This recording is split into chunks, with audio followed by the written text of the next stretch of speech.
Glacier, seja bem-vindo ao Confronto, boa tarde. Boa tarde, obrigado pela oportunidade. Mais uma vez vamos debater os assuntos do dia. Glacier, o que está achando dessas manifestações aí, movidas pela CUT, MST, UNE, o que tu achas disso? A Dilma está desesperada? Com certeza, desesperada e perdida, né? Ela viu que até os prefeitos vaiaram ela ontem, né? Então, foi feio. Uma coisa assim que nunca na história desse país o PT está conseguindo tanto recorde nesse sentido, né? Mas eu acho que o povo até deu uma acalmada com os movimentos e os protestos. Mas que também tu não poderia tomar, digamos, uma ação perpétua, né? Não ser o movimento não podia ser perpétuo. Claro, não tinha como. Impossível, né? Pode continuar, desculpa. É impossível ficar todos os dias nas ruas, né? Mas eu acho que o recado foi dado e com quem a gente conversa no dia a dia, com certeza esse movimento ele é muito maior do que Diretas Já, do Dante de Oliveira, que era PT, né? Ou até do Fora Collor, né? Dos caras pintados. Eu acho que esse movimento na história do Brasil, da maneira como foi feito, como está sendo conduzido, que a maioria 80% é jovem, né? Que está na rua, eu acho que vai mudar a história do Brasil. Eu acho que o maior movimento que teve antes desse foi a Marcha pela Família, com Deus pela Liberdade, na época ainda, antes da ditadura militar, que pediram a queda do Jango Goulart, que reuniu 1 ou 2 milhões de pessoas em São Paulo, mas foi só em São Paulo, né? Isso daí foi pelo país inteiro. E nas proporções de hoje, vai ser difícil bater aquilo lá pela população e tudo mais, né? Sem dúvida. Mas hoje o que chama atenção é os jovens. Todo mundo achava que os jovens eram alienados e tal. E eu tenho dito isso aí, que os jovens hoje de 16 anos têm a consciência política melhor e com mais abrangência do que a minha quando eu tinha 35, né? E eu lia Veja e tudo, e sempre fui muito antenado nisso aí por força do trabalho. Mas eu acho que os jovens estão muito antenados, a carga de informação é muito maior em função da globalização e da internet, né? Então isso é um movimento que realmente vai ficar para a história do Brasil. E não vai parar, né? Trazendo aqui para Farroupilha, Glacier, um questionamento a respeito do teu posicionamento em relação aos protestos que houveram na cidade. Pelo que eu notei, tu fosses bem crítico em relação ao primeiro, ou foi impressão minha, e tu apoiaste mais entusiasticamente o segundo protesto que teve? Não. Tu até tirasse fotos do segundo e tal, participou, e do primeiro, se não me engano, tu criticou alguma coisa. Não, é a maneira, né? Eu acho assim que, por exemplo, quem fez o movimento Vem Pra Rua, ali foi pessoas arrecadando alimento e tal, e pessoas do PT, né? 3 ou 4 ali da linha de frente do Vem Pra Rua é gente do PT. Então eu acho assim, qualquer um pode ir pra rua protestar, menos os filiados do PT, né? Porque o governo que está aí é governo de 10 anos, que nem tu bem falou no início ali, é governo de 10 anos do PT. Se as coisas estão erradas, a culpa é do PT. O PT prometeu durante 30 anos, na figura principal do Lula, que ia mudar tudo, que ia ser coerente, que ia acabar com os desmandos políticos, que ia acabar com a corrupção. E nos últimos 10 anos ele não fez nada do que prometeu e só piorou, né? As grandes fortunas continuam cada vez maiores, o desequilíbrio, eles disseram que aumentou gente na classe média, acontece que mudaram até a tabela de renda para enquadrar isso. Foi por decreto que eles acabaram com a pobreza. Por decreto. Então, assim, o Brasil é um dos países ainda que... Agora, quem assiste, aliás, eu já disse isso aqui, eu não gosto muito do Caco Barcelos, mas o programa que ele faz na Globo, o Profissão Repórter, é excelente. É excelente. E ele tem mostrado ao longo das últimas semanas, não acho que nas últimas 2 semanas ele não fez nenhum desse tipo de reportagem, mas teve 3 semanas que ele fez uma sobre creches, uma sobre a situação dos hospitais e outra sobre a seca no Nordeste. Quer dizer, toda aquela construção teórica de que existe um país maravilha registrado em cartório foi desmanchada. Com certeza. Evidentemente não só pelos programas dele, mas quer dizer, essas manifestações de rua mostraram que existe muita insatisfação e que o Brasil não está. E a distribuição de renda, né? A distribuição de renda no Brasil, por toda a riqueza que o país tem, pela extensão de terra, pelo país que existe uma diferença muito grande ainda, né? As fortunas estão concentradas em mãos de poucos, que pagam poucos impostos, e o pobre que ganha pouco paga imposto de tudo e de qualquer coisa, e muito, muito caro, né? Isso a gente tem falado ao longo da vida aí, que o problema político geral é só um. Nós continuamos escravos ainda, só que através de impostos, né? Se trabalha 5 meses por ano para pagar imposto, os políticos continuarem mantendo os cargos e garantindo as boquinhas. Cada vez mais o impostômetro vai batendo recordes atrás de recordes, né? Isso assim, até eu fiz um texto essa semana aí, que eu acho que as entidades patronais, elas estão muito acomodadas. Mas elas vivem dos recursos públicos? Não, é por isso que... eu não sei se vivem tanto assim no recurso público, mas se tu entrevistar qualquer um empresário aqui, ele vai reclamar que paga muito imposto e que o governo não dá de volta. Mas eles são os primeiros a não apoiar iniciativas que nem essas aí. Eu acho assim, que se Farroupilha, por exemplo, os empresários se unissem assim, olha, dia tal nós vamos parar e vamos liberar as pessoas para ir para a rua para protestar contra os altos impostos pagos no pão, no leite, no açúcar, na carne, tudo, no alimento básico, e vamos para a rua um dia. Mas o empresário, ele não sacrifica um dia do balanço e reclama o resto da vida, que está pagando muito imposto. Eu também acho que o empresariado, não só farroupilhense, mas brasileiro, o empresariado no geral, ele tem pouca atuação política. Deveria ter mais. Sabe por que isso, Glacir? Na minha avaliação, é porque ao longo dos anos, cada vez mais vai se aprofundando uma relação entre governo e empresariado. Mas não, esse estato-capitalismo faz com que os empresários acabem se tornando reféns da própria estrutura estatal que está aí. Eu acho que é mais Veja, por exemplo, o Ike Batista, por exemplo. É um caso sui generis, né? Mas eu digo assim, ó, os empresários, de modo geral, têm medo de bater contra o governo, porque daí não vai renovar o alvará, não sei o quê. Gente, o empresário hoje é o que comanda o país, gerando empregos e arriscando capital, inclusive. Eu não sou contra o empresário. Eu só acho que o empresário está muito acomodado. E assim, ó, é um preço que os nossos netos vão nos cobrar no futuro. Porque eu sempre digo assim, ó, se um grande empresário da cidade, qualquer um deles que seja, um médio ou pequeno, administrasse a prefeitura ou o governo do estado, seria diferente. Eles administrariam muito mais visando a origem e o destino dos recursos do que garantindo cargos e salário. Porque uma das coisas erradas hoje que eu vejo é a própria reeleição. Eu acho que isso aí é só para se perpetuar no poder e que o cara que não faz em 4 anos não vai fazer mais depois, né? Então eu acho que o empresário precisaria dar uma demonstração. Pensa bem, se Farroupilha der essa demonstração na cidade pujante como é, isso aí vai espalhar pelo Brasil. Então faltaria também um empresário, além de pagar altos impostos e reclamar, e também botar a cara. Porque são filhos de empresários que estão fazendo isso. É bonito de ver. Não sei se tu fosse alguma das... Eu vou te dizer, eu assumi uma postura um pouco crítica em relação aos manifestos. Não porque eu acho que as pessoas não possam ir para as ruas se manifestar, etc e tal. Mas é que a minha análise a respeito disso é que esses protestos eram extremamente difusos, certo? Começou pelo PT? Não, ele começou instrumentalizado em São Paulo. Não em Porto Alegre primeiro, em abril. Isso. A genética do estilo de protesto começou em Porto Alegre, mas o grande fato... Contra o PDT em Porto Alegre e contra o Alckmin do PSDB em São Paulo. Quem começou lá em São Paulo, pelo menos, foi o PSTU, PSOL, PCO. Eles instrumentalizaram um protesto para desestabilizar o Alckmin em São Paulo. Por quê? Porque eles sabiam que ia pro cacete. Né? Em Porto Alegre, o Fortunati. O tiro saiu pela culatra. Quer dizer, o Alckmin foi o menos afetado por tudo. Ele caiu 14 pontos, é muito pouco. A Dilma caiu 27. Mas, de qualquer forma, eu acho, Glacir, que mesmo... eu já era contra quando ele estava instrumentalizado, certo? E eu continuei contra, porque a partir do momento que tu tem uma manifestação, onde tu tem diversas pautas, onde tu tem muitas pessoas reclamando sobre diversas coisas, que se tu chegasse para 10 pessoas e mostrasse 5 pautas diferentes a respeito do foco do protesto, essas 10 pessoas iam ter cada uma 5 opções diferentes do que protestar. Mas eu acho que esse é o foco, Macalossi. Eu acho que esse é o foco. A população, os jovens, todos nós estamos assim tão já que não tem mais paciência para tudo isso, né? É tanta coisa diariamente na mídia e tal, que os políticos, eles deram as costas para o cidadão. Eles fazem... Eu sei, Glacir, mas só deixa eu completar meu raciocínio. Qual foi o problema nesse caso, certo?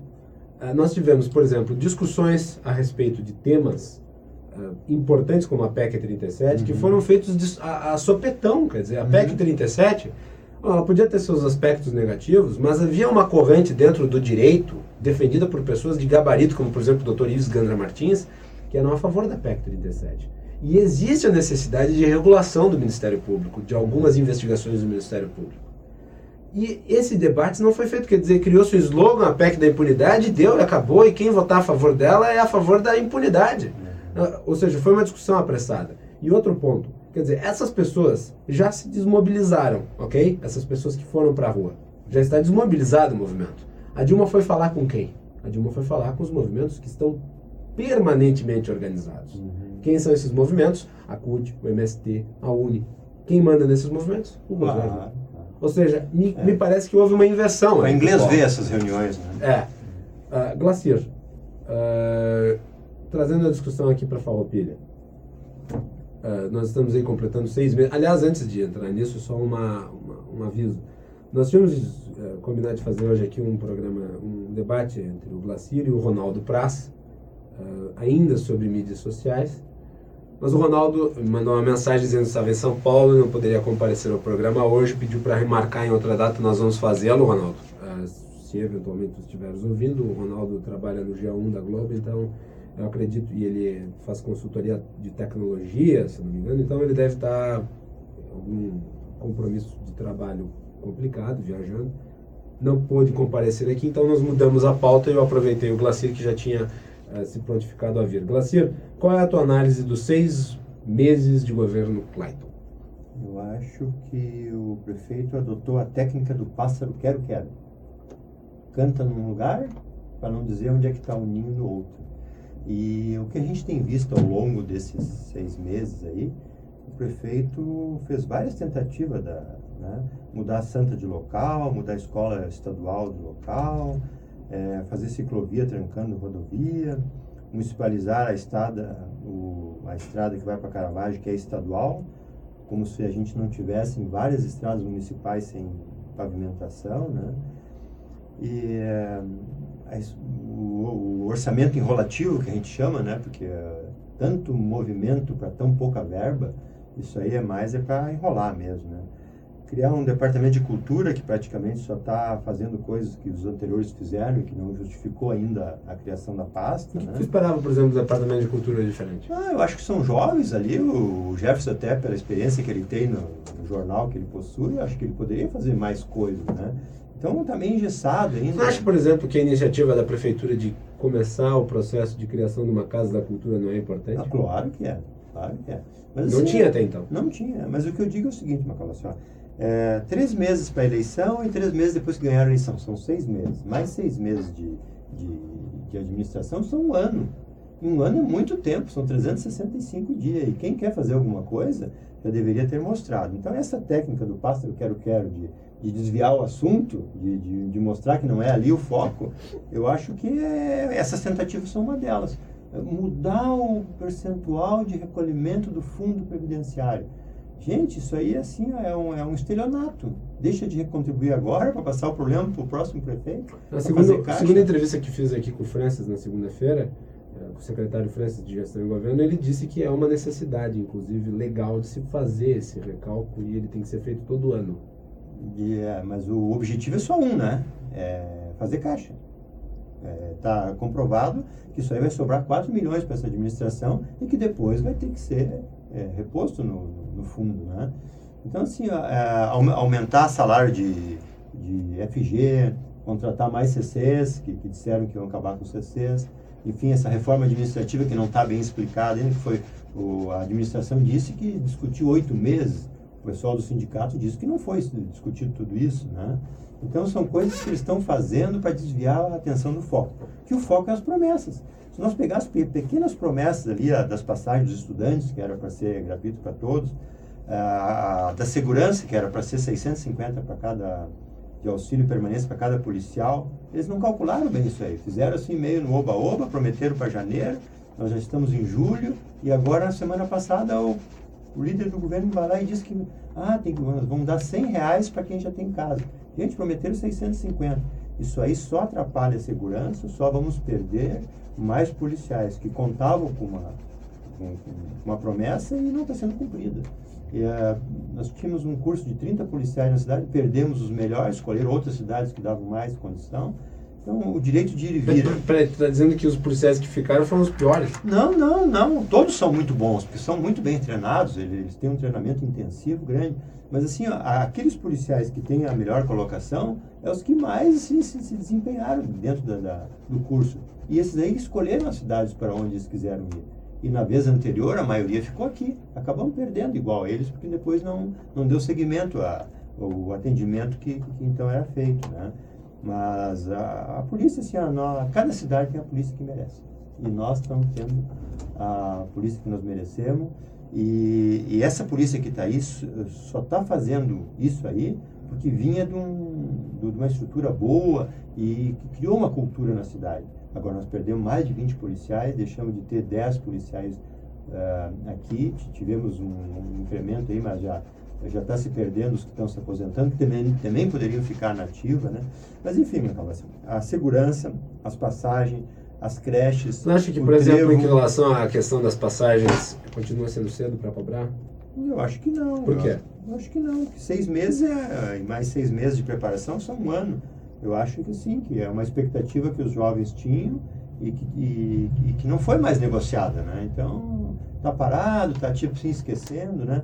Mas o vice-prefeito recentemente deu uma declaração dizendo que haveria um processo de triagem. Pois é, já estão mudando a conversa, né?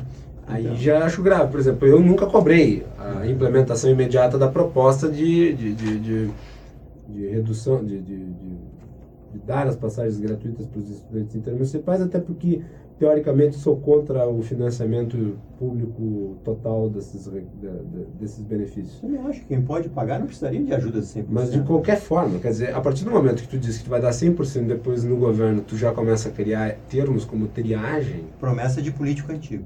Né? Isso daí já não pega bem. Promessa de político antigo. Mas assim, eu vejo assim na nossa área, por exemplo, que é o lixo, é uma coisa que a gente separa, lava, bota no dia certo, o caminhão vem e recolhe no dia certo.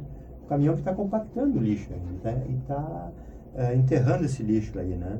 Então não foi revisto o contrato. Então assim, o foco que eu estou vendo... Eu acho que na questão, por exemplo, do lixo, não haveria, por exemplo, se a prefeitura desfaz o contrato com a atual prestadora de serviços, tu não acha que o valor de indenização que a prefeitura teria que pagar seria muito grande? Não e sei. Talvez isso tivesse motivado o governo a manter o contrato? Mas assim, por que não falam nesses assuntos e criam novos fatos para falar? As promessas de campanha que foram feitas e confirmadas como compromisso, o prefeito disse isso na primeira semana de governo, numa entrevista, né, que seria um compromisso. E esses compromissos estão sendo desviados. O lixo é uma coisa, a possante auditoria que ele prometeu que ia fazer em todos os órgãos, blá, blá, não se fala mais no assunto, né? Incentivar o turismo, qual ação nova foi feita para o turismo, fora a ciclovia em Caravaggio, né? Melhorar o atendimento da saúde, o que foi feito? Fechou a UTI uma época aí por falta de um raio-x, né? O prefeito mandou 7 milhões para lá, agora nós estamos com esse problema aí que no dia 8/7 saiu no Diário Oficial, que o hospital perdeu como é que chama? Fugiu o termo, a filantropia. O hospital deixa de ser um hospital filantrópico e com isso... Isso está no Diário Oficial? Do dia 8 de julho. Né? Dia 8 de julho. Tem um papel aqui comigo, aqui, ó. Tem até ali a portaria 764, se não me engano, né? E isso aí, assim, o hospital perdendo a filantropia, ele passa a arrecadar ele passa a pagar imposto. A pagar imposto, principalmente no INSS. Terça-feira, 9 de julho de 2013, está escrito aqui. Diário Oficial. Portaria 759, de 8 de julho de 2013, o secretário de Atenção à Saúde, no uso de suas atribuições, considerando o disposto no inciso 1 do artigo 21, conforme artigos 34 e 35, todos da Lei 12.101, de 27 de novembro de 2009, fica indeferido o pedido de renovação, certificado de entidade beneficente de assistência social na área de saúde, a entidade Hospital Beneficente São Carlos. Esta portaria entra em vigor nesta data. É Diário Oficial, então a partir do momento que o hospital perde a filantropia, ele começa a arrecadar impostos e principalmente o INSS, que é caro. Isso dá milhões. Que o hospital vai ter que pagar, eu acho que não, porque eu acho que eles vão fazer... Isso é muito grave. Muito grave, isso é um desleixo com a administração.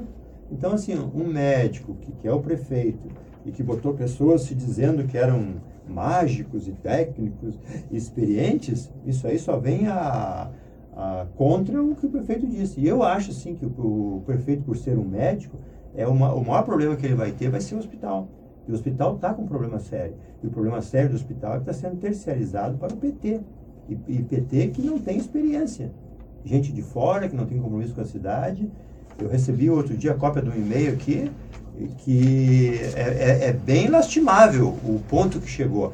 A administradora mandou um e-mail ameaçando que se não mudasse os estatutos, o prefeito não ia mandar mais dinheiro. Isso é documento que vários receberam. E eu tenho esse documento comigo, quem quiser ver eu mostro. Então, assim, não é uma maneira de administrar. Isso é uma chantagem, uma maneira de dizer assim, ó, e vindo de um médico isso aí, eu acho lamentável. E se ela usou as palavras do doutor para dizer isso, eu acho que é mais grave ainda. Então, assim, ó, a saúde, nós vamos passar por sérios problemas. O hospital já tem problema. Essa de perder o título de assistência social é complicado. Eu acho que isso é aliás, ontem estive aqui conversando com o secretário Mello, não me mencionou nada a respeito. Talvez eles não tenham sabido ainda. Chegou para mim no Diário Oficial e tal, né? E a gente está divulgando a perda da filantropia. É uma administração que se dizia experiente, competente, os melhores do Brasil, e não é isso que a gente está vendo, né?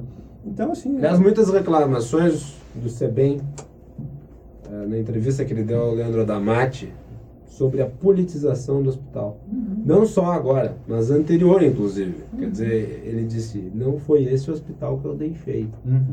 E ele disse que não tolerará interferências políticas no hospital. Espero que o SEBEM consiga, então, recuperar a imagem do hospital. Ele que é um profissional que eu considero bastante competente. Sim, sério, é da cidade, lutou, trabalhou, deu aval pessoal para muitas causas do hospital, coisa que pouca gente faria, ele fez, né? Então, ele tem esse direito de dizer isso.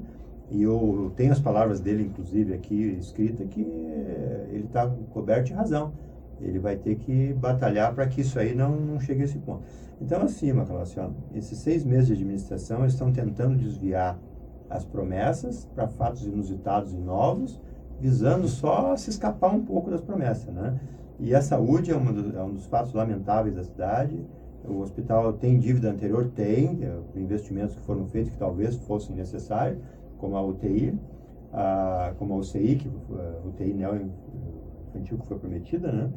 E já passou 6 meses também e não vejo movimento assim de iniciar o processo. Então, foram a Porto Alegre novamente agora, semana passada. As coisas não andam, enrolation, né? É coisa que não anda, né?